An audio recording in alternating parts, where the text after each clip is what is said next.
6 steps to living frugally, right up my alley. Now, you got to understand, when Ted comes in here, a lot of the conversations... He brings donuts. Well, he didn't bring anything today. Yeah. Oh, did he? Yeah. Oh, he did bring donuts. Oh, yeah. Okay. Those real nice, sprinkled donuts. Yeah, speckled, yeah. So you have to understand what Ted Jenkin does for those that don't understand what Oxygen Financial could do for you. He might come in here with these stories. A lot of the times he'll throw out a few stories on email earlier in the week, and I'll be the one that actually picks them. But, I'm not allowed to. When it comes to like 401ks, when it comes to IRAs, when it comes to, whether you're making $500,000 a year or $50,000 a year, Ted can help you out one way or the other. So just don't think because we're talking about living frugally, if you're part of the upper financial class of the diehards of Bailey and Southside, you can't go to. That's what Ted specializes in. But he's also a financial therapist. So for some jobbers like me that get paid in T-shirts and CDs, you can go into Ted and say, hey man, how can I take this one CD and make it an entire catalog? And that's what I like about it too, because there's always somebody smarter and there's always somebody making more money. But as long as you're making an income, you've got to save a portion of it and invest a portion of it, or you're going to be screwed. Yeah, and there are great listeners. We've seen listeners all the way up in Gainesville, up on the lake, all the way down to Noonan. So all over the city. It's unbelievable. I just want to make that perfectly clear that, it doesn't matter how much you make. I don't want to alienate those that are banking. Good for you. But you really need to go to Ted. And those that maybe are younger and are just starting out in your careers, I sent over to Ted a guy that I know makes $35,000 a year. And he's like, I need to save. I want to save. I just had my first kid. And so Ted took care of him, and it might be $25 a month, but I'll tell you, in 15 years, he's going to have a nice chunk of change, especially if it's invested properly. I sent intern Brent, and he makes $12,000 a year. And that's high. Brent, that's the highest paid intern in the building. You just high-five yourself, sir. All right, so 6 steps to living frugally, which is right up my alley. So I like this. It is. I thought I'd give you my first tip on here, that to live frugally, you really need to know the difference between a want and a need. Oh, Grandma used to say the exact same thing. She'd say, Jace, ask yourself, do you want it? I hate when you do grandma voice. Or do you need it? That's one of the best pieces of advice I ever got. Then she said, you always spend your money on 2 things, Jace. You spend it on food and pillowcases. See, and my grandfather told me booze and ass. So go ahead, Ted. Well, you did that well there, didn't you? I did, didn't I? Good you example. haven't seen my pillowcases. Let me say this to you guys. Let me give you a classic example about this right now. One of the big hot things that came out over the last week and a half here was... Thank you. That's so stupid hot right now. Go ahead, Simon. Was the Tesla 3. Yeah. It came out. And car. They've banked, hundreds of millions of dollars now in selling the Tesla 3. But you really have to ask yourself, this is a classic case of want or need. Perfect example. Do you need the Tesla 3 or do you want the Tesla 3? Or is the car that you have? Yes and yes. And both. Yes and yes. Yeah. Well, you look at it, it's a great marketing ploy because you get the federal rebates because it's electric car. And that's how people are justifying their want. And, and it's a lot cheaper than the other Tesla. So that's how you justify that. That's a perfect example. That it was $100,000 and now it's only $35,000, so it makes it okay? It's $35,000 right now until you a la carte it to death, and it comes up to $70,000. There are definitely cheaper electric cars. But it doesn't have Tesla on it. Yeah, but whatevs. I heard once you get married in a relationship, that doesn't matter, right, Ted? You don't need that fancy car. No, you don't. There you go. All right, give me some 6 steps. That's what we do at the Jenkin household. You don't need fancy cars. No, you don't need that Tesla. Give me some 6 steps. Well, I'm going to give you a second one here, which is you really need to know the difference between spending and investing. And sometimes people think it's the same, but they are entirely different things, right? Because spending is about buying things that are generally going to depreciate. They're going to go down in value. I don't care whether you buy clothes or cars. And then 2, investing is trying to buy things that are going to appreciate. And so more often than not, frugal people are better at putting things into investments that will appreciate and not into things that will depreciate. That's what my father-in-law told me. He bought pinball machines, and they increase in value. I bought a golden tee, and it decreases. Question for you. Spending versus investing. Are you investing if you're saving?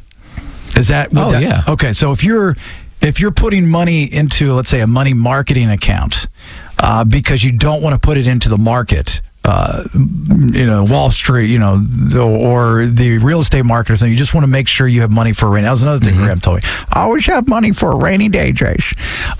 Is that considered investing? Yeah, I mean, you may not make a lot of money in your money market or savings account, No, but it is something that's going to go positive. Now, I'll tell you one thing within this that a lot of people may not realize is since the turn of the century, since 2000, bonds have actually outperformed stocks. Yeah, I've heard that. Bonds have actually outperformed stocks in the last 16 plus years. So a lot of people don't know that. Love James Bond. What else you got that's frugal? Because this is an area I need help.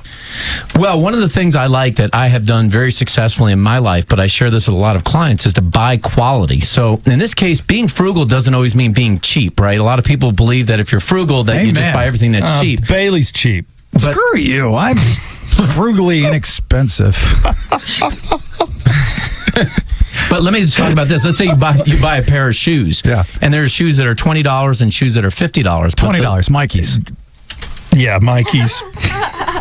They're not Nikes, they're Mikey's. You got to roll with it, Ted. Just swish is backwards. Ted's going, are there such a thing as Mikey's? I'm like, no. Well, Bailey, there may be Mikey's. He may have found them. Oh, I got a Mikey outlet in Dawsonville. This hot mess goes, I won't spend over $50 on a shoe. I'm like, well, that's a shoe that's going to fall apart. But No, they're still great. I have them all. All right. From like 20 years ago. They still fit. Yeah, but a great example is like when people buy shoes like dress shoes, there are makers like Allen Edmonds that have expensive shoes, but they may last longer, or they may replace the soles of the shoes or things like that, and that may be a better deal over the long term. So being frugal doesn't always mean buying the cheapest thing on the block. Sometimes you can buy quality that will last for a long period of time. With all due respect, I'm going to respectfully disagree here, and I'll tell you why. I'll buy a nice shoe that you can put new bottoms on and keep the shoe forever because it's a quality shoe. Because if you're going to be frugal, you also want to be trendy. Trends turn monthly.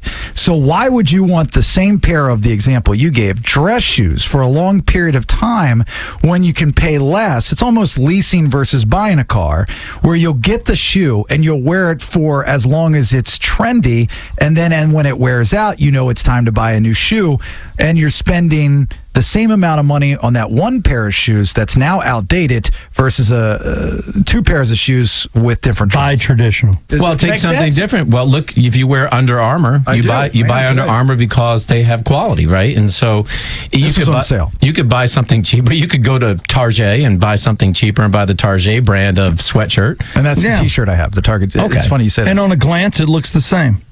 Yeah, but I'm just saying, the frugal people, I just want to share with people, a lot of times when people hear the word frugal, they automatically think, I've got to be cheap all the time. I'm just saying sometimes you can find a quality item in there, and that still can make you frugal, just learning how to get the value over the long term. Well, you think this is Under Armour. This is Over Armour. This is a different brand. Hey, I go to Pay More Shoes. I have total issues, but go ahead. Just right next to the Mikey outlet. Yeah. Give me four, and the last two people. I'm going to give you two more, which is one is live below your means, and that's very hard to do because as people make more income, they get something called lifestyle inflation, which is their lifestyle tends to expand against their income as it grows. Sure. The hard part is that if you get a salary cut at work or you have a change of job and your salary goes down, it's very tough to compress your lifestyle once you've expanded it. So you try and save a third of every raise that you get. That's one of the very big ways to get wealthy. But that's third. Just save a third of every raise you get, and that will help. That's good. That's good. You save a third. Steve is an Italian now. I told you 1,000 times. That's not good. What's the last one? Fourth one? And the last one in here for me is avoid non-deductible debt. Now, I'm not talking about mortgage debt. I'm just saying avoid non-deductible debt, things like credit card debt, because frugal people, you'll find if you meet them, they do not put themselves backwards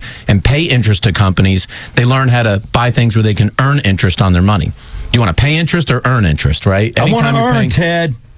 There's a right answer. Well, that's what we're talking about. I want to earn interest. Everybody out there should want to earn interest. I want to earn interest. I want to earn it. I'm going to put aside a third of all of my raises. I am a Southside Steve, the redneck Italian. That's true. It's because I ate SpaghettiOs and meatballs last night.